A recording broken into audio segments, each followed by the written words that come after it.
Hello friends, मैं इस video में P120 suspension, P250 suspension, P500 suspension और P100 सस्पेंशन के बारे में बताने वाला हूं कि इसका उपयोग कब किया जाता है। कौन सा ऐसा कंडीशन होता है जिस समय इस दवा को बच्चों को पिलाया जाता है, इस दवा को कब बच्चों को पिलाया जाता है और इसके डोज के बारे में बताने वाला हूं।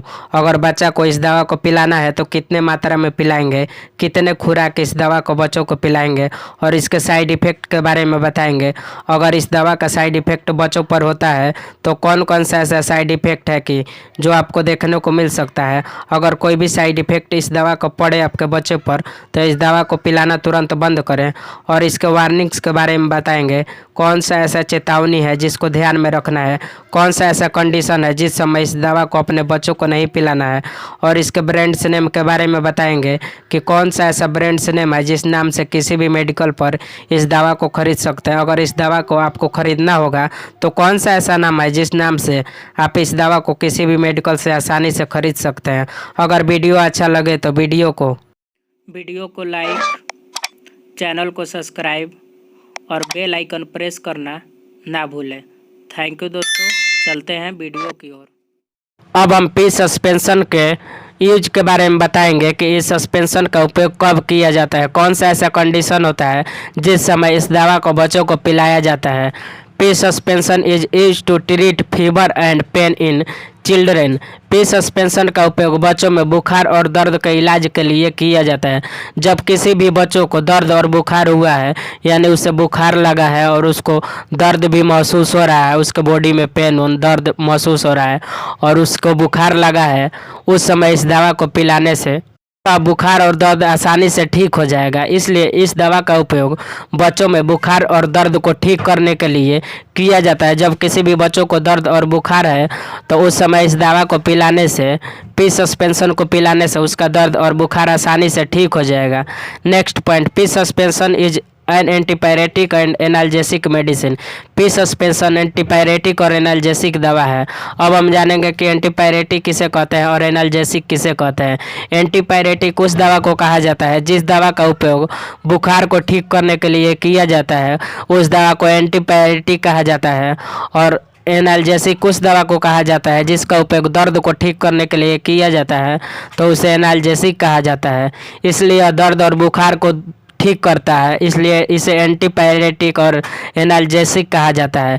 जो दवा दर्द और बुखार दोनों को ठीक करता है उसे एंटीपायरेटिक और एनाल्जेसिक के नाम से जाना जाता है। बुखार को जो ठीक करता है उसे एंटीपायरेटिक कहते हैं और जो दर्द को ठीक करता है उसे एनाल्जेसिक कहते हैं। इसलिए इसका उपयोग दर्द और बुखार को ठीक करने के लिए किया जाता है, इसलिए इसे एनाल्जेसिक और एंटीपायरेटिक के नाम से जाना जाता है। अब हम इसके P suspension contents paracetamol. P suspension में पैरासीटामोल उपस्थित रहता है। जो पी सस्पेंशन है, जैसे P120 suspension, P250 suspension, P500 suspension, P100 suspension, इन सभी में पैरासीटामोल उपस्थित रहता है जो कि बुखार को ठीक करता है। अगर किसी भी बच्चों को बुखार लगा है तो उसे इस दवा को दे देने से उसका बुखार दर्द आसानी से ठीक हो जाएगा। जो पैरासीटामोल होता है वह बुखार और दर्द को ठीक करता है, इसलिए इस पी सस्पेंशन में पैरासीटामोल उपस्थित रहता है जो कि दर्द और बुखार को ठीक करता है। अब हम इसके डोज के बारे में बताएंगे कि अगर आपको इस दवा को अपने बच्चों को पिलाना है तो कितने मात्रा में इस दवा को अपने बच्चों को पिला सकते हैं, कितना खुराक में इस दवा को पिला सकते हैं, कितना डोज इस दवा को बच्चों को दे सकते हैं। अगर बच्चा का उम्र 3 से 6 महीना है तो उसे 1.5 ml एक दिन में 2 टाइम पिलाना है। अगर बच्चा का उम्र 3 से 6 महीना है तो उसे 1.5 ml एक दिन में 2 बार पिलाना है। अगर बच्चा का उम्र 6 से 12 महीना है तो उसे 2.5 ml एक दिन में 2 बार पिलाना है। अगर बच्चा का उम्र 6 से 12 महीना है तो उसे एक दिन में 2.5 ml 2 टाइम पिलाना है। अगर बच्चा का उम्र 2 से 10 साल है तो उसे एक दिन में 5 ml 2 टाइम पिलाना है। एक दिन में 5 ml 2 टाइम पिलाना है अगर बच्चा का उम्र 2 से 10 साल है। बीडी का मतलब होता है एक दिन में 2 बार। ज़रूरत होने पर इसे एक दिन में 3 बार दे सकते हैं। अगर इसका ज़रूरत हो, अगर बच्चा को देना है तो इसे एक दिन में 3 बार दे सकते हैं। एक दिन में 3 टाइम दे सकते हैं। मैक्सिमम 3 बार दे सकते हैं इस दवा को। अगर ज़रूरत हो तब इस दवा को एक दिन में 3 बार दे सकते हैं। और जब भी इस दवा को देना होगा 4 घंटा के अंतराल में देना है, यानी 4 घंटा बीच कर देना है। अगर पहला खुराक आपने 8 बजे दिया है तो दूसरा खुराक 12 बजे देंगे। यानी जब भी देंगे इस दवा को 4 घंटा के अंतराल में देंगे। 4 घंटा का बीच होना चाहिए इस दवा को देने में। जब भी देंगे 4 घंटा के अंतराल में देंगे।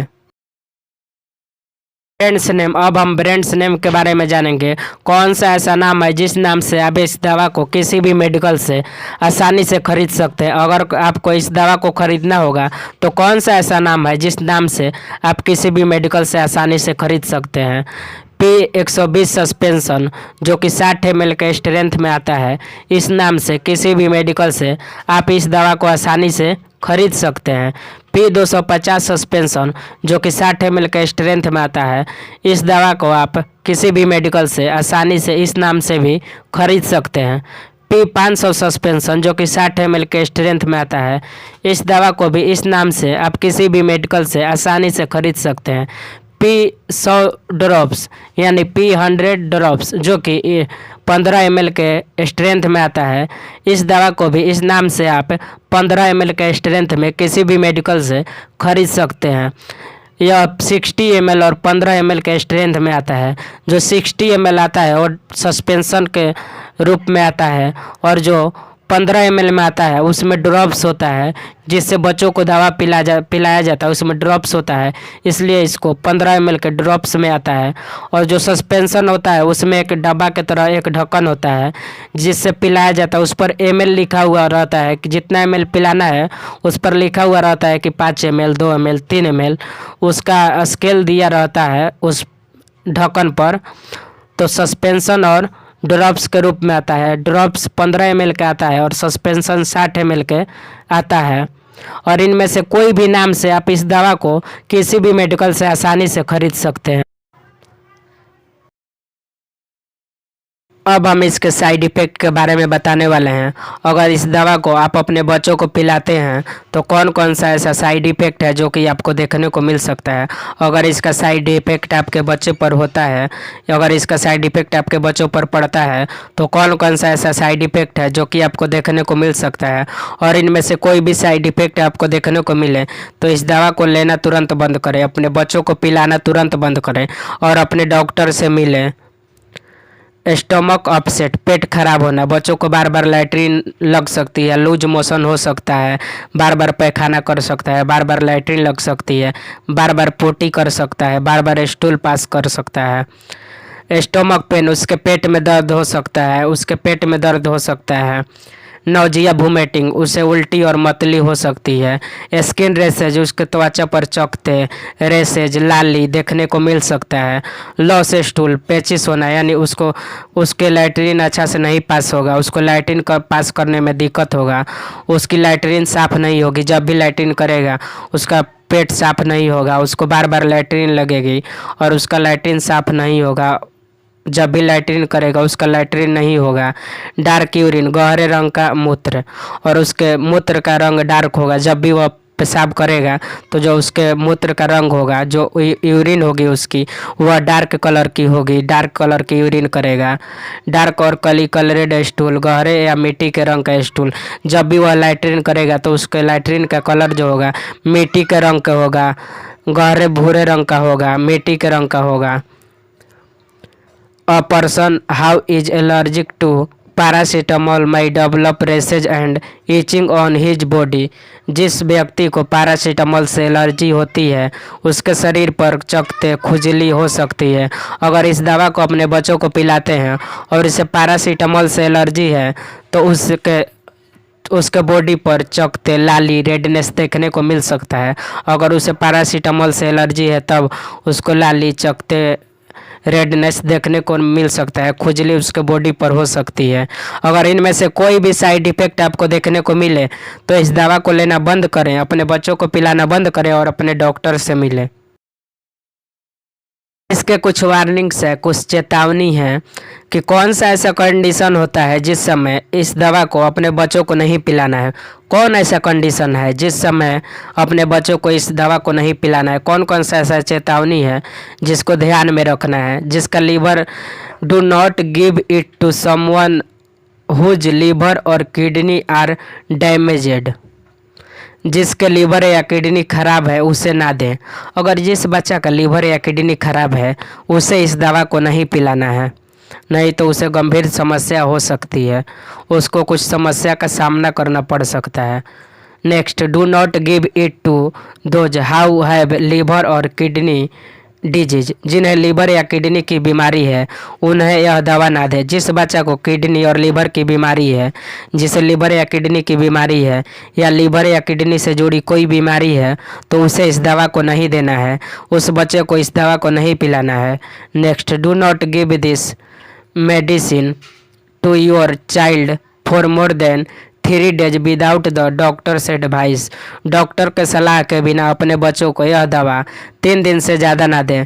जब भी इस दवा को दें अपने मन से जब इस दवा को किसी भी मेडिकल से ख़रीद कर लाते हैं और अपने बच्चों को पिलाते हैं तो इस दवा को 3 दिन से ज़्यादा ना पिलाएं। अगर यह दवा काम करती है तो पिलाएं, अगर नहीं काम करती है, बुखार को ठीक नहीं करती है तो इस दवा को लेना 3 दिन के बाद बंद करें। मैक्सिमम 3 दिन लें। अगर आप अपने मन से इस दवा को ख़रीद कर लाते हैं और अपने बच्चों को पिलाते हैं और उसकी बुखार नहीं ठीक होती है तो इस दवा को 3 दिन से ज़्यादा ना पिलाएं और अपने डॉक्टर से मिलें।